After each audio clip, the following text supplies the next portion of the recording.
Hello there, mechanical keyboard nerds. Today we are going to be unboxing, building, reviewing and sound testing the Kit Adam keyboard part 2, the sequel, the revised version. Here is the Kit Adam brick keyboard made out of Lego stuff. Obviously, version 1 was nearly perfect in my eyes and my ears.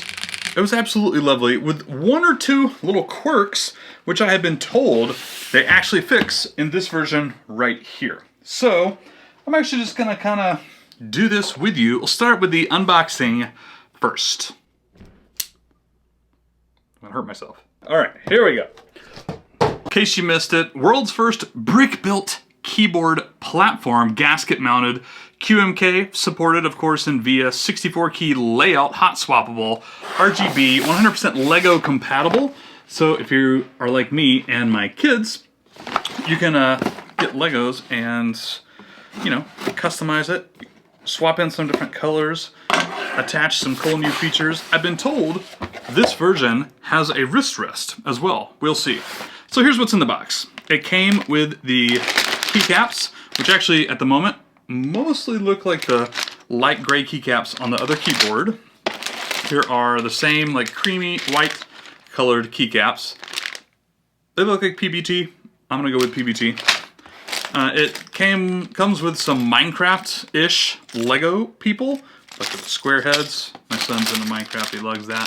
Legos. Instructions for a Lego duck. That's what that is. I don't know if you can see that or not. Lego duck. It comes with switches, S2 engine switches, linear. I love these, by the way. You can go look at my review of the Kit Adam version 1, and you can hear those switches in action more, although I'll do a sound test in just a second. I have no earthly idea what this is. Sound pad latex. Not really sure what that is. Maybe the instructions will tell us.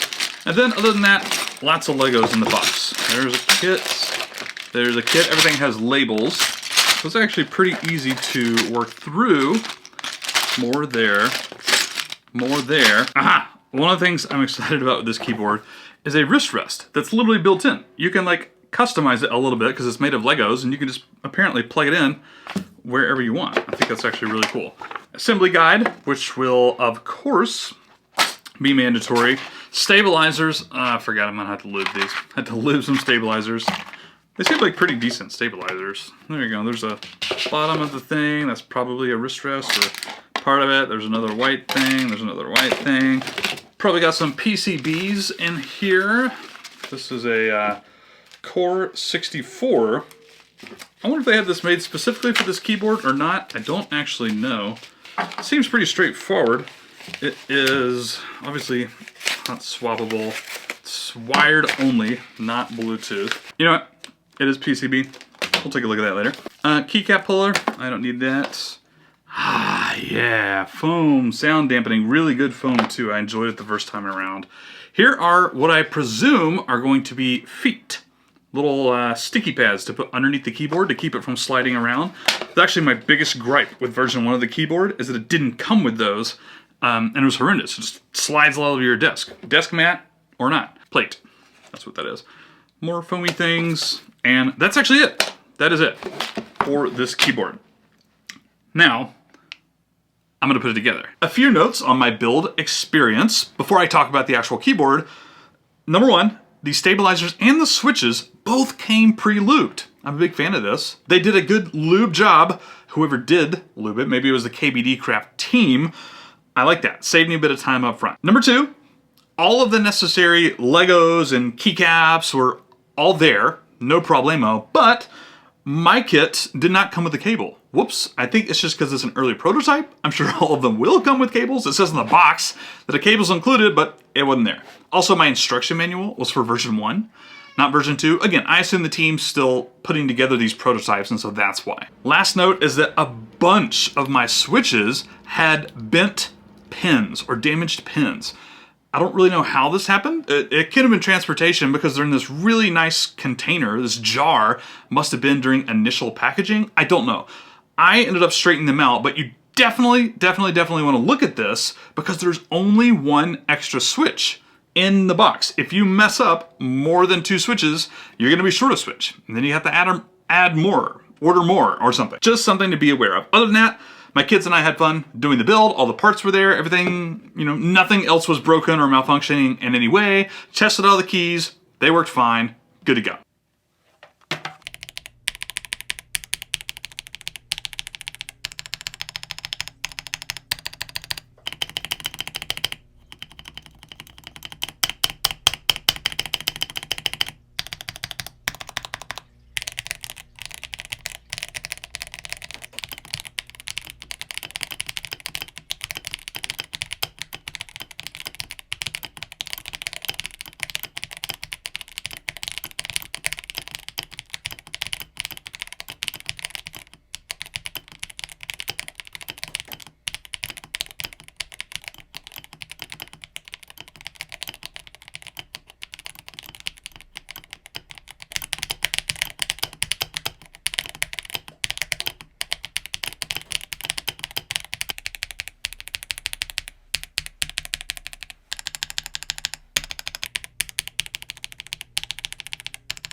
All right, so let me give you Pete's thoughts on the Kit Atom keyboards, specifically this second one. Let's start with the things I like, and then I'll talk about the things I don't like. Number one, it sounds fantastic.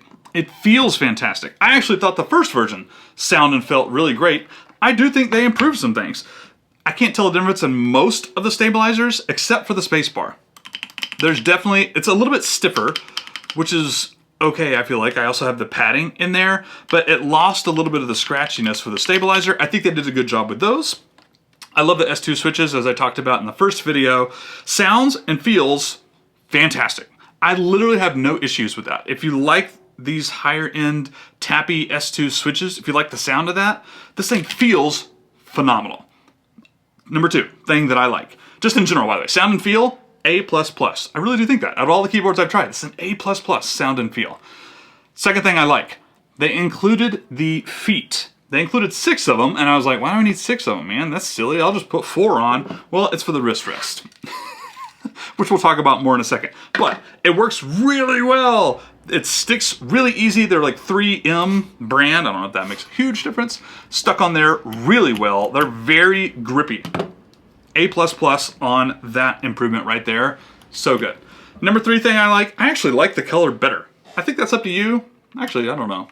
I like them both equally. Not a big difference. Same keycaps on this one. I might put in a different keycap with the white, but in general, I like the gray. Connectivity is great. QMK, I actually changed a few things using VIA. Works great. Can't complain about that. Now let's move on to the things I don't like. The first big thing that I noticed when I was putting this keyboard together is that it was like doing this. I have a really flat, hard surface here, and all the other keyboards I have lay flat. This one did not. It's bowed just a tiny bit.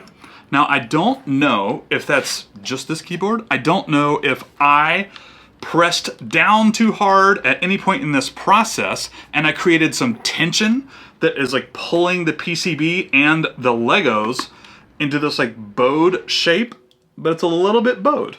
Now, before I put the feet on it, these little like feet gripper things, it was like not untypeable, but it was like, wow, this would annoy the heck out of me, and did annoy the heck out of me. Once I put these feet on, 99.9% went away. It's absolutely fine.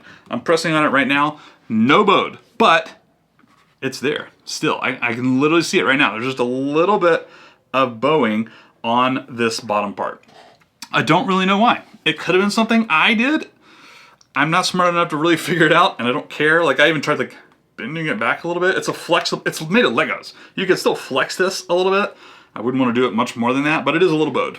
Not a big deal once you put the feet on, just something to be aware of. Second thing, I don't really like, so I'm not going to use these anyways. I wasn't planning on using these wrist pads anyways. And it does come with the Legos to like attach them.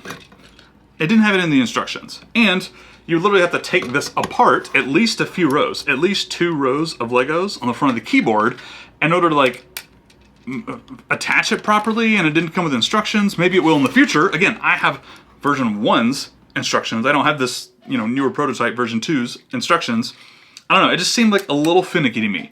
Maybe if the instructions are there, that'd be one thing. And I'm sure you can go look at pictures and figure it out, but I was like, okay, it's just a little bit of a nuisance.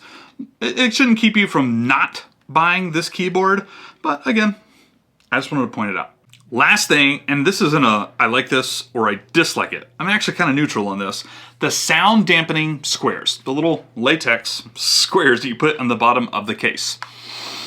Again, maybe I think it sounds a tiny bit better. It does cut out a little bit of bottom end lower resonance, I guess, from the case, but it's not a ton. And yeah, I think it's just a little tight in here with all the pieces. It could be part of what's leading to this bowing thing. I don't know that for sure, but it does feel a little bit stiffer. Just like 5% stiffer than the version 1 of this kit add-on. I think it might be the sort of thing where you just put them in there and then you see where it goes and see if you like it or not. I don't know.